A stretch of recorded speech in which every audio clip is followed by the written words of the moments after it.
Se le atribuye la frase a Sócrates: conócete a ti mismo. Bastante sencillo suena y a la vez bastante complicado. Me ha gustado mucho esta frase y he aprendido mucho de ella desde que soy profesor y he tenido alumnos como Carlos y Alejandra, dos alumnos muy diferentes entre sí y muy parecidos, y quienes con el tiempo me han ayudado a conocerme un poco más en dos aspectos fundamentales y a llegar a una reflexión muy importante. El primer aspecto es: conócete a ti mismo emocionalmente. Con su temperamento maleable y altamente emocional, Carlos no podía ni quería desenvolverse en una clase que yo daba llamada Pensamiento Crítico si no había un aliciente emocional de por medio. En cambio, si yo le daba una historia o una metáfora, si lo dejaba expresar su sentir o sus dudas antes que su lógica, Carlos aprendía y trabajaba mejor. La mayor parte del tiempo no podía tenerlo frente al libro de texto cuando era necesario, pero podía tenerlo en una plática frente a frente conmigo y con sus compañeros. En ocasiones lo perdía en un limbo entre su mente y mis estrategias pedagógicas. Otras, encontraba yo el gancho que hacía que se interesara de lleno en la clase. Carlos sabía mucho de muchos temas, pero se frustraba al no poder comprender los comportamientos de muchos de los que le rodeábamos. Se preguntaba por qué llegábamos a ciertas decisiones acerca de su vida estudiantil y de su propia vida. Llegó a preguntar por qué tenía que lidiar con maestros mediocres, con papás poco comprensivos y con directivos injustos, a la par de que se preguntaba sobre su propio desempeño como estudiante, como amigo, como hijo y como ser humano. La herida en la sal fue cuando fue diagnosticado, la sal en la herida, fue cuando fue diagnosticado con hiperactividad y déficit de atención. Carlos creía que no podría estar en un mundo para el que no estaba preparado o para el que no tenía las herramientas normales necesarias. Sobra decirles que era considerado un estudiante problema y con la capacidad para iniciar o involucrarse en un accidente si no se le tenía bajo observación. Como maestro lo llegué a ver como un reto, como una inspiración. No es cierto, lo llegué a ver con mucho cansancio. Como ser humano lo llegué a ver como un espejo. Algo muy parecido me sucedió con Alejandra. Amigable, risueña, bastante sociable. A Alejandra le gustaba participar en carreras pedestres de 10 kilómetros, la música de banda y estar platicando sobre muchachos cada vez que tenía la oportunidad. Como su tutor me di cuenta que Alejandra comenzó a dormirse en clases, a faltar con tareas y a no ir a entrenar por las tardes. Esto fue poco antes que ella se me acercara para pedirme ayuda para dejar de fumar. Fuera su maestro de inglés y no el orientador educativo. Se tomó la libertad de expresarse y gritó por ayuda cuando ya no pudo más.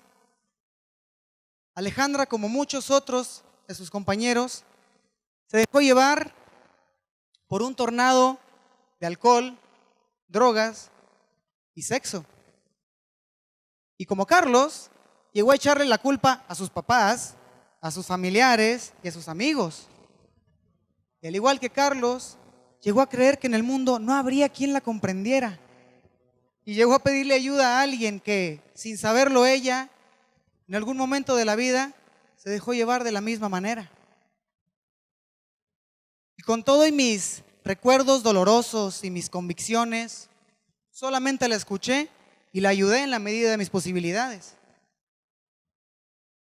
En ambos casos, tuve que aprender a escuchar y a tratar de comprender, a pedir el consejo de maestros y orientadores educativos para poder guiarles. Claro que fui regañado y aconsejado de no inmiscuirme sentimentalmente con los alumnos y de no hacerme su amigo. Sin embargo, cuando lo hacía, aunque fuese un poquito, me veía reflejado y aprendía de mí mismo, aunque fuese un poquito. Segundo aspecto de autoanálisis fue: conócete a ti mismo socioculturalmente. Al haber crecido y sido educado en escuelas particulares durante mi niñez y juventud, me identifiqué con Carlos y sus compañeros en la secundaria donde les di clase. A Carlos le gustaban mucho los libros, sobre todo los de terror y los de ficción. Le encantaban las peleas. En su historial hay una historia en la que utilizó un cuchillo de cocina en un receso para amenazar a un compañero. Le gustaba dibujar, le gustaba escribir y le gustaba investigar. Llegó a preguntarnos y posteriormente a platicarnos a su manera acerca de la teoría de relatividad y de los hoyos negros. Tenía entonces acceso a libros, a internet y a programas de televisión que le permitían comprender y dar ejemplos, expandir sus analogías, su imaginación y sus dudas. Como maestro y el estudiante que he sido, me fue fácil trabajar con Carlos y sus compañeros, pues compartíamos la percepción de una realidad y la accesibilidad a medios que facilitaban nuestra interacción en clase. En términos socioculturales y económicos, con Carlos me fue bastante viable trabajar. No fue lo mismo, fue un caso completamente contrario con Alejandra y compañía en la preparatoria donde los conocí.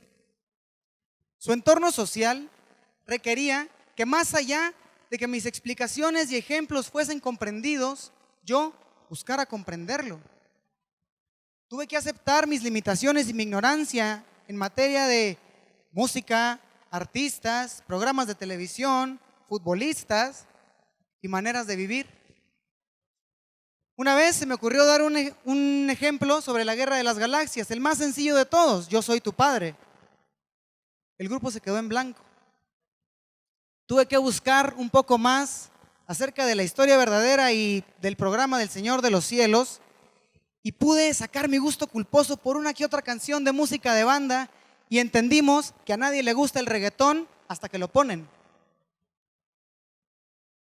Si yo pedía un trabajo enviado o impreso, solamente la mitad de un grupo lo entregaba, y de esa mitad, solamente la mitad lo entregaba como se requería. Tuve que aprender y adaptarme a las normas de convivencia y trabajo de una escuela pública y ver que en muchas ocasiones, tanto los padres de familia como los maestros, no nos interesamos tanto por la educación de los alumnos como quisiéramos o como se espera. Me di cuenta que Alejandra tenía otras motivaciones, otros gustos, otros miedos y otras aversiones, y que tenía que tomarlos en cuenta si quería tener una clase más llevadera y productiva.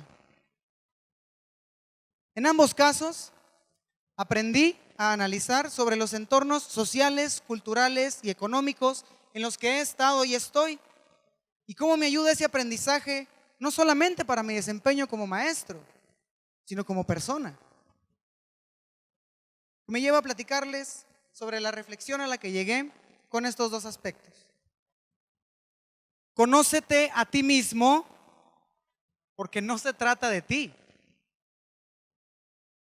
Aprender a identificar cómo somos y quiénes somos, con nuestros gustos y disgustos, errores y logros, habilidades, destrezas y cosas que no podemos hacer, es una tarea a la que debemos aspirar no solamente como docentes y como padres de familia, sino como seres humanos. ¿Para qué? Para tener una mejor relación con nosotros mismos y con quienes nos rodean. Hemos llegado a pensar y a estipular que los alumnos no son nuestros amigos. Es verdad, no lo son. Como mencionaron en una plática anterior, sin embargo, no son nuestros clientes o nuestra fuente de ingresos solamente. La calidad de todas las relaciones humanas, de la enseñanza y del aprendizaje, tiene que ver con el flujo emocional, la interacción y la comprensión mutua de sus participantes. Carlos y Alejandra como muchos otros alumnos, me han enseñado que la vulnerabilidad sobre las propias experiencias y sentimientos es vital para establecer una conexión. Porque los puntos de vista varían siempre de acuerdo al entorno y a las emociones. Porque los malos entendidos están a la vuelta de la esquina y el modo de percibir una realidad por parte de un maestro y de un alumno no tiene que ver tanto con las brechas de edad que nos separan, sino con lo que uno ha crecido y aprendido a comprender. Porque para poder establecer una verdadera relación o conexión con los alumnos, con los demás, es necesario ver, analizar y conocer de uno mismo para entender que no se trata de nosotros. Déjenme compartirles una última reflexión.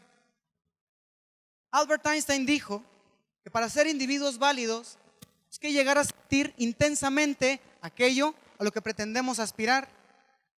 Que no solamente debemos tomar en cuenta nuestras emociones, nuestros miedos, nuestras motivaciones o nuestras ilusiones, sino también las de los demás para formarnos una actitud y visión recta respecto a los individuos y a la sociedad. Estas cosas tan bonitas las logra el contacto personal entre las generaciones de estudiantes y nosotros, sus maestros, y no los libros de texto, al menos en lo fundamental. Esto es lo que representa verdaderamente conocerse a uno mismo, a la enseñanza y el aprendizaje. Vernos, por lo menos en los aspectos de los sentimientos, las emociones y el entorno de los estudiantes. Vernos más allá de nuestra preparación o de las materias que tanto nos gusta enseñar para poder educar mejor. Gracias.